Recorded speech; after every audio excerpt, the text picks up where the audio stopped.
প্রত্যেক ফরজ নামাজের সালাম ফিরানোর পূর্বে আপনি বলবেন আল্লাহর কাছে, আল্লাহুম্মা ইন্নী আউযু বিকা মিন ফিতনাতিল মাহিয়া ওয়াল মামাত, আল্লাহ আমি আমার জীবন এবং মৃত্যুর ফিতনা থেকে তোমার কাছে আশ্রয় চাচ্ছি।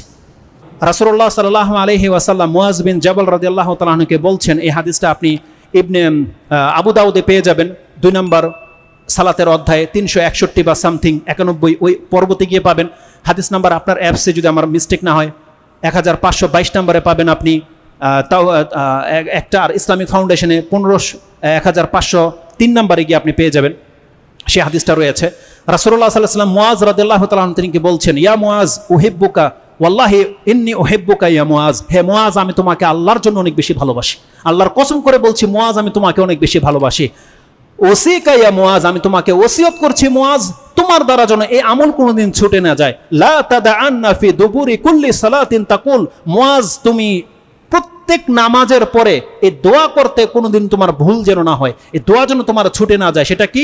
তুমি বলবে আল্লাহুম্মা আইন্নি আলা যিকরিকা ওয়া শুকরিকা ওয়া হুসনি ইবাদাতিকা, তুমি বলবে আল্লাহ তুমি আমাকে তৌফিক দান করো, তোমার পক্ষ থেকে আমাকে সাহায্য দিয়ে আমাকে শক্তি দাও। কি? আইন্নি আলা যিকরিকা, আমি যেন তোমাকে স্মরণ করতে পারি, আমি যেন তোমার জিকিরকারী বান্দা হতে পারি। ওয়া শুকরিকা, আমি যেন তোমার শুকরিয়া আদায় করতে পারি, আমি যেন তোমার শুকরগুজার বান্দা হতে পারি। ওয়া হুসনি ইবাদাতিকা, আমি যেন তোমার উত্তম কর্মশীল বান্দা হতে পারি। আল্লাহ তুমি আমাকে তৌফিক দান করো। কেন তৌফিকের কথা বলা হয়েছে? আজকে আমরা যেগুলো করতে পেরেছি এগুলো একটা আমাদের ক্ষমতার মধ্যে নয়, যেটা ঈদের খুতবায় আমি সামথিং টাচ দিয়েছিলাম, যে এগুলো হচ্ছে সবটাই আমাদেরকে আল্লাহর পক্ষ থেকে দেয়া ক্ষমতা। আল্লাহ যদি আমাদেরকে ক্ষমতা না দিতেন, আল্লাহ যদি আমাদেরকে ওই রকমের অপারগ করে দিতেন, হসপিটালে রেখে দিতেন, তাহলে এই কাজগুলো করা আমাদের পক্ষে মোটেও সম্ভব ছিল না, যেটা আপনার সুস্থ থাকা সত্ত্বে করতে পেরেছি।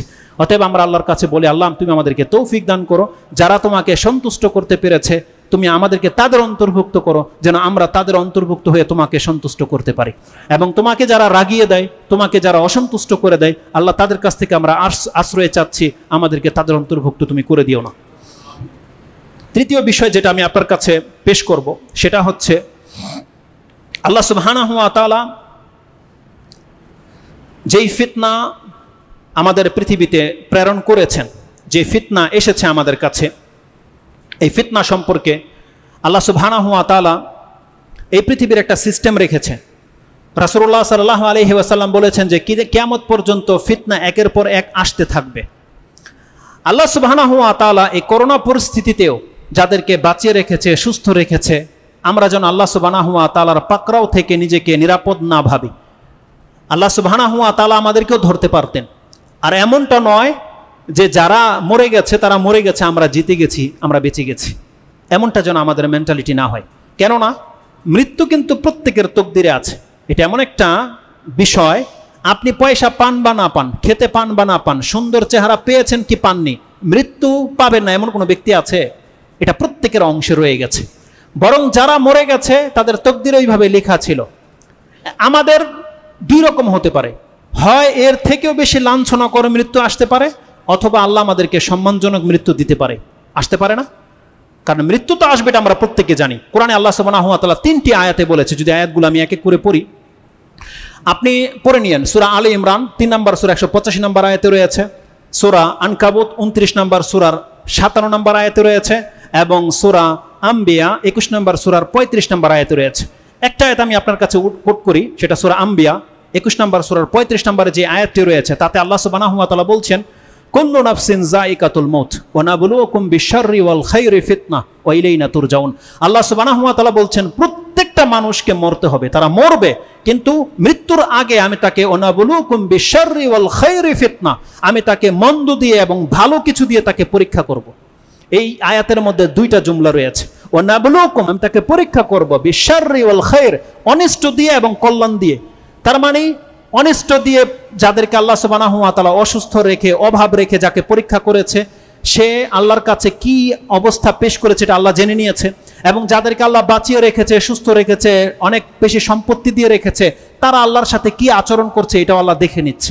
আল্লাহ বলছেন মৃত্যুর আগামে প্রত্যেককে ভালো এবং মন্দ দিয়ে পরীক্ষা করব, ওয়া ইলাইনা তুরজাউন, তারপরে তোমাদেরকে আমার কাছে ফিরিয়ে নিয়ে আসা হবে। অতএব আমরা যারা বেঁচে গেছি, আমাদেরকে আল্লাহ পরীক্ষার জন্য আবার আরেকবার সুযোগ দিয়েছে, ছেড়ে দিয়েছে। ওই ব্যক্তির মতো যেন আমরা প্রত্যেকে মরে যেতাম, আমরা আল্লাহর কাছে বলেছি, রব্বি লাউলা আখারতানি ইলা আজালিন কারিব ফাআসাদ্দাকা ওয়া কুম মিনাস সালিহিন। আমরা প্রত্যেকে যেন সেই ব্যক্তি যে আল্লাহর কাছে এই কথা বলেছি। আপনার ফিল হয় নাই? আপনি যখন শুনেছেন পাশের বাড়ি কেউ করোনা এসেছে, আমার শহরে করোনা ঢুকে গেছে, আপনি কিন্তু পাপ থেকে তওবা করে নিয়েছিলেন। যখনই আপনি দেখেছেন আপনি সেফ, মরেন নাই, তখন আপনারই তওবা ছুটে গেছে। কিন্তু একটা সময় আপনার ফিল হয়েছিল, যখন মারাত্মক আকার ধারণ করেছিল, তখন আপনিও ভেবেছিলেন, ভয়ে ঢুকেছিল যে আমি হয়তো বাঁচবো না, অতএব আমাকে একটু ক্ষান্ত হওয়া উচিত। ভেবেছিলেন না আপনি? আল্লাহ এর চাইতে কঠিনভাবে আপনাকে আমাকে ধরতে পারে। অতএব তখন যেন আমি আর আপনি এটাই বলেছিলাম, আল্লাহ যদি আমাকে বাঁচিয়ে রাখো তাহলে আগামী দিনগুলো আমি হয়তো ভালো কিছু কাজ করব। অনেকে এটা বলেছে। আল্লাহ সুবহানাহু ওয়া তাআলা আপনাকে আমাকে সেই সুযোগটা দিয়েছে। অতএব এই সুযোগটাকে এখন আবার আপনি আপনার বদকাজে ব্যবহার করবেন না, এটি আমাদের দাবি। ওই সুযোগটাকে আমাদের আল্লাহর সন্তুষ্টির কাজে ব্যবহার করতে হবে। কারণ আল্লাহ বলছে, আমি বান্দা তোমাকে পরীক্ষা করার জন্য ছেড়ে দিয়েছি, একটা সময় আসবে তোমাকে আমি আবার ধরব। আল্লাহ সুবহানাহু ওয়া তাআলা যেহেতু আমাদেরকে সুযোগ দিয়েছেন, অতএব আমাদেরকে কি করা উচিত? আল্লাহ সুবহানাহু ওয়া তাআলার প্রশংসা করা উচিত, তার বন্দিগিতে লাগা উচিত। এই পয়েন্ট আমি এই জন্য বলছি আপনাকে, আজ থেকে 2 মাস আগেও একটা খুতবা যেটা চাষারাতে ছিল তাতে উল্লেখ করেছিলাম, যখন করোনা মাত্র আবির্ভাব দেখা দিয়েছিল, যেই ফিতনা এখন এসেছে আপনি ভাববেন না আগামীকাল কোনো ফিতনা আসবে না, বরং আসবে। কারণ রাসূলুল্লাহ সাল্লাল্লাহু আলাইহি ওয়াসাল্লাম বলছেন, কিয়ামত যত ঘনিয়ে আসবে ফিতনা একের পর এক আসতে থাকবে। কিন্তু ভয়ের ব্যাপার হচ্ছে, যেই ফিতনাটা করোনাটাকে আমরা অনেক বেশি ভারী মনে করেছিলাম, কিন্তু রাসূলুল্লাহ সাল্লাল্লাহু আলাইহি ওয়াসাল্লামের ভবিষ্যৎবাণী অনুযায়ী আগামী ফিতনাটা এই করোনা থেকে আরো বেশি মারাত্মক হবে, আগামী ফিতনাটা আরো বেশি ভয়াবহ হবে। আপনি তো এখন নিঃশ্বাস নিতে পারছেন, আল্লাহ না করুক এমন কোনো বিপর্যয় চলে আসে যে আপনি ঘরের ভিতরে হয়তো সেফ থাকবেন না, হতে পারে না এমনটা? এমন পরিস্থিতিতে আমরা যেন তাতে পতিত না হই, আল্লাহ যেন ওই ফিতনাতে আমাদেরকে না ফেলে দেয়, এই জন্য সেই ফিতনা আসার আগে আমাদেরকে আল্লাহর কাছে তওবা করতে হবে এবং আল্লাহর কাছে আশ্রয় চাইতে হবে। আমরা যেন আল্লাহর কাছে আশ্রয় চাই, আল্লাহ আমরা আমাদের জীবন এবং মৃত্যুর ফিতনা থেকে তোমার কাছে আশ্রয় চাই। যেটা আমাদেরকে মুহাম্মদুর রাসূলুল্লাহ সাল্লাল্লাহু আলাইহি ওয়াসাল্লাম শিক্ষা দিয়েছেন, প্রত্যেক ফরজ নামাজের পূর্বে, সালাম ফিরানোর পূর্বে আপনি বলবেন আল্লাহর কাছে, আল্লাহুম্মা ইন্নী আউযু বিকা মিন ফিতনাতিল মাহিয়া ওয়াল মামাত, আল্লাহ আমি আমার জীবন এবং মৃত্যুর ফিতনা থেকে তোমার কাছে আশ্রয় চাচ্ছি। যারা জায়গায় পাননি, উপরে দোতলায় জায়গা আছে, দোতলায় চলে যান, দোতলায় জায়গা আছে, গেটে না বসে উপর দিকে চলে যান। তা আল্লাহ সুবহানাহু ওয়া তাআলা আমাদেরকে এই ফিতনা থেকে যেন মুক্ত করে। আনাস রাদিয়াল্লাহু তাআলা তিনি বলছেন, ওয়া ইন্নাহু লা ইয়াতি আলাইকুমুজ জামান ইল্লাল্লাযী শাররুম মিনহু। আনাস রাদিয়াল্লাহু তাআলা তিনি বলছেন যে নিশ্চয়ই এক ফিতনা, এই ফিতনার পরবর্তী যে ফিতনাটা আসবে, ফা ইন্নাহু লা ইয়াতি আলাইকুম জামানুন ইল্লাল্লাযী বাদাহু শাররুম মিনহু। এক ফিতনার থেকে তার পরবর্তী ফিতনাগুলো আরো মারাত্মক হবে, হাত্তা তালকাউনা রাব্বাকুম, এমনকি তোমাদের রবের সাথে সাক্ষাৎ হওয়া পর্যন্ত এইভাবে ফিতনা তোমাদের একের পর এক আসতেই থাকবে। এটা মুহাম্মদুর রাসূলুল্লাহ সাল্লাল্লাহু আলাইহি ওয়াসাল্লাম বলেছেন। সামিআতু মিন নাবিয়িকুম রাসূলুল্লাহ সাল্লাল্লাহু আলাইহি ওয়াসাল্লাম। আনাস রাদিয়াল্লাহু বলছেন, আমি এটা তোমাদের নবী মুহাম্মদুর রাসূলুল্লাহ সাল্লাল্লাহু আলাইহি ওয়াসাল্লামের কাছ থেকে শুনেছি যে এর পরবর্তী ফিতনাগুলো আরো মারাত্মক আকার ধারণ করবে। ইমাম বুখারী রাহিমাহুল্লাহ তিনি হাদিসটাকে কোট করেছেন। এটা আপনি পাবেন ফিতনার অধ্যায় 92 নম্বর অধ্যায়, হাদিস হচ্ছে 70-68 7068-তে রয়েছে।